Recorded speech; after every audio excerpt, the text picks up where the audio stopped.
Hello friends, welcome back to our channel anime king 270। तो आज की इस वीडियो में हम बात करने वाले हैं पोकेमोन के लिए मेन कैरेक्टर ऐश केचम, जिसने बहुत सारी जर्नीज की हैं अब तक। उसके पुराने कंपेनियंस कहाँ हैं? तो देर ना करते हुए वीडियो को लेट्स बिगिन।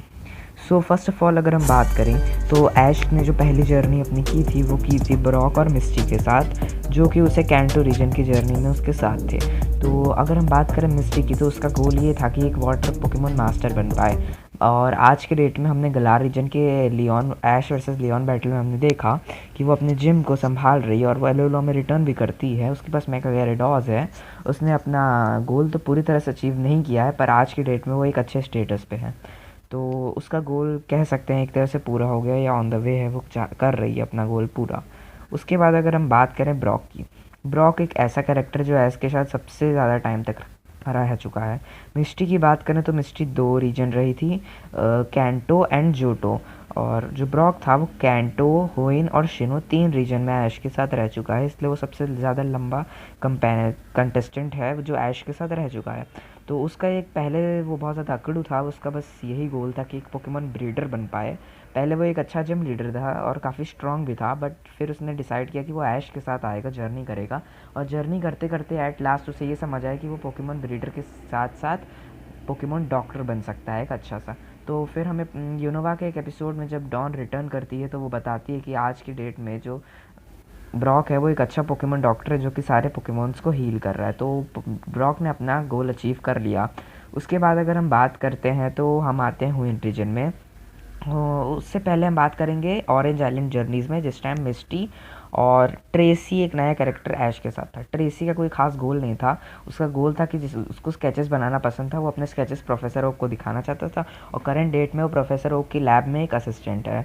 उसके बाद अगर हम बात करें होइन रीजन, होइन में उसके साथ थे मे, मैक्स और ब्रॉक। तो ब्रॉक का हम देख चुके हैं। उसके बाद अगर हम बात करें मे की, तो मे का पहले कोई गोल नहीं था, वो पोकेमॉन से नफरत करती थी, बट बाद में पता चलता है कि उसे पोकेमॉन अच्छे लगने लगे हैं और वो एक टॉप कोऑर्डिनेटर बनने के वे में है। और काफ़ी तरह से वो काफ़ी ज़्यादा सक्सेसफुल भी रह चुकी है, पर वो अभी भी टॉप कोऑर्डिनेटर नहीं बन पाई है, तो वो अपने गोल को अचीव करने में मेहनत कर रही है।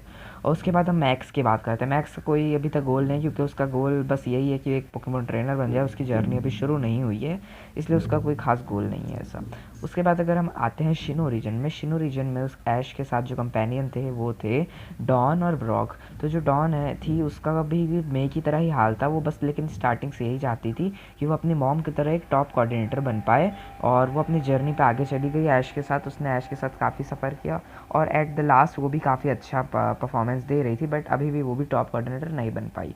उसके बाद अगर हम बात करते हैं तो आते हैं हम यूनोवा रीजन में, जिसमें ऐश के साथ साइलन और आयरस थे। तो अगर हम बात करें आयरस की, तो आयरस जो थी वो ऐश के साथ यूनोवा रीजन में थी। तो आयरस का गोल था कि वो शुरू से एक ड्रैगन मास्टर बनना चाहती थी। उसने यूनोवा रीजन में कुछ खास तो दिखाया नहीं, हर बार बस हार जाती थी, कभी कभी जीतती थी, पर कुछ खास तो उसका परफॉर्मेंस रहा नहीं।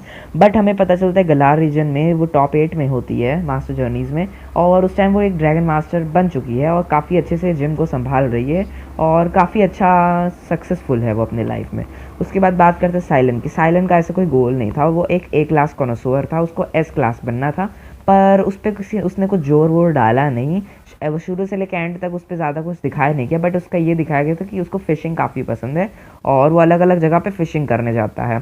तो हम कह सकते हैं कि वो जो उसका गोल हो सकता है कोई फ़िशिंग मास्टर बनना, और वो फ़िशिंग में काफ़ी अच्छा भी है, तो कुछ कह नहीं सकते उसने अपना गोल अचीव किया या नहीं। उसके बाद हम आते हैं कैलोस रीजन XYZ सीरीज़, जो one of the most famous series है अभी तक की पोकेमोन की, सबसे ज़्यादा फेमस और फ़ैन फेवरेट यही सीरीज है। इसमें जो ऐश के कंपेनियन थे वो थे सरीना, क्लेमेंट और बॉनी। तो अगर हम बात करें पहले तो क्लेमेंट की, क्लेमेंट का कोई ऐसा गोल नहीं था, वो शुरू से अपने जिम से बस बचना चाहता था, उसको जिम लीडर नहीं बनना था, उससे बस इन्वेंशंस करने थे, इसलिए वो ऐश के साथ आ गया था अपना जिम एक रोबोट को देके। और उसके बाद हम बात करें उसका एंड में भी वो अभी भी एक जिम लीडर ही है वापस जाके, और रोबोट्स इन्वेंशन कर रहा है वो आज भी, बट उसका कुछ ऐसा खास तो हमें दिखाया नहीं गया। बॉनी बॉनी का तो कुछ शुरू भी नहीं हुआ है, तो बॉनी का जब उसका तो बस यही गोल है कि वो एक ट्रेनर बन जाए, वो अभी तक पूरा नहीं हुआ है क्योंकि अभी तक उसकी जर्नी शुरू नहीं हुई है। फिर हम बात करते हैं सरीना, जो कि मोस्ट फेवरेट पोके गर्ल है। उसका शुरू से कोई प्लान नहीं था, उसे बस रायहॉर्न रेसिंग से बचना था, इसीलिए वो ऐश के पास आई थी, ऐश का हैंकी वापस करने, जो उसने टीवी में ऐश को देखा था। उसको बस रायहॉर्न रेसिंग से बचना था, इसीलिए उसने ऐश के साथ सफ़र करना भी चुना। और उसके बाद उसकी मॉम को उसको बाद में रियलाइज़ होता है कि उसे एक कैलोस क्वीन बनना है आलिया की तरह। तो पहले वो शोकेसेस में पार्टिसिपेट करती है, जब 3 प्रिंसेस की जीत लेती है तो उसके बाद वो मास्टर्स में पार्टिसिपेट करती है, जहाँ वो जीत जाती है। और उसके बाद उससे वो आलिया से बैटल करती है, जहाँ वो हार जाती है अनफॉर्चुनेटली, पर फिर भी वो अपने गोल की तरफ बढ़ रही है। और हमको ग्लैरिजन में उसका रिटर्न भी दिखाया जाता है एक एपिसोड के अंदर। उसमें हम देखते हैं कि वो काफ़ी ज़्यादा अच्छा हो चुकी है, उसने काफ़ी इंक्रीज़ कर ली है अपनी पावर को, काफ़ी डेवलप कर लिया है खुद को, सक्सेसफुल हो गई है। और उसके हिसाब से हम ये कंक्लूड कर सकते हैं कि जो वो बनना चाहती थी अभी तक तो वो बनी नहीं, लेकिन काफ़ी पास आ चुकी है। उसके अलावा अगर हम देखें तो वो होएन रीजन में मे के साथ थी, जो हमने देखा था ऐश वर्सेस लियोन बैटल में। तो वो आज भी काफ़ी अच्छे से अपना सारा काम कर रही है और अपने गोल की तरफ बढ़ रही है। तो थैंक्स फॉर वॉचिंग।